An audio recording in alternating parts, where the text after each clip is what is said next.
Hello, my name is Nathan Pratt. I found an article titled Italy Threatens to Bring Down EU-Canada Free Trade Deal on the Wall Street Journal that relates to many of the subjects we have been learning about in class. I highly recommend purchasing a subscription as during my downtime I can keep up with world news and finance. There's also a stellar deal if you are signing up using a student email. So for starters, let's talk about what the EU is.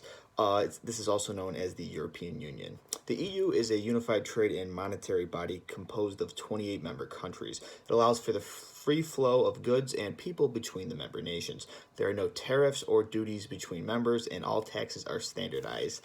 Basically, everything is standardized. All products, services, and you can even practice law, medicine, or banking in any of the 28 countries if you are certified. The purpose of the EU boils down to making the members more competitive in a global marketplace. However, the EU has the tricky task of balancing the fiscal needs of its independent 28 political members. They all share a common currency called the euro. So, just a little more background on the EU. There are three bodies that govern the EU. First is the EU Council. It is tasked with the job of setting policy and proposing new legislation. Second, the European Parliament debates and approves the laws proposed by the EU Council.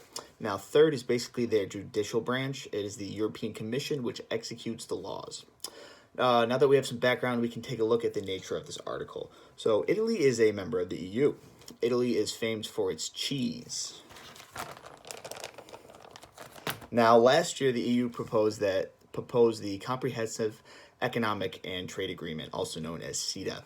This was implemented late last year, and it eliminated tariffs between EU and Canada on many products. A thing to remember, though, is that every single one of the 28 members must pass this provision in order for it to become ratified. Italy seems set on a course, though, to shut down CETA in its own parliament. You would think this would be a win-win for the EU and Canada. Less tariffs means more free trade. Now, overall, CETA has benefited Italy. Exports from Italy to Canada have risen 2% in the last 8 months since CETA came into provisional effect. Certain industries have done even better. For example, the export of food and livestock rose 12%. However, we come to the nature of the beast in that trade deals don't benefit everyone. There are groups of Italian milk and cheese farmers who have been hurt by the lowering of tariffs. These guys are not happy. So exports of cherished Italian cheeses, Parmigiano Reggiano and Grana Padano dropped by 2%, and their value dropped 10% in the first quarter of 2018. The price of cheese dropped, so does the price of milk.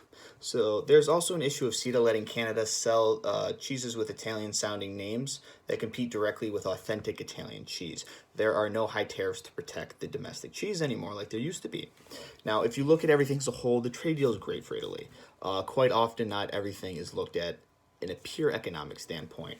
Most of the time, tariffs are political in nature. There's always a certain industry that has something to gain or something to lose via an increase or a decrease in a tariff. And you bet these groups lobby hard to protect their interests, even at the expense of others. Italy's cheese farmers are being hurt by the reduction in trade barriers and foreign competition. They are willing to shut an entire bill down that affects the economies of 28 countries in a positive way to defend a few industries. This raises concerns as well as to the effectiveness and the complexity that is the EU. It is extremely difficult to pass legislation when you have to make 28 different countries happy, each with 1,000 different industries with different economic and political agendas, especially with countries like Italy that have an upstart anti-establishment party that has a willingness to defy the EU authorities. It's what gained them their popularity.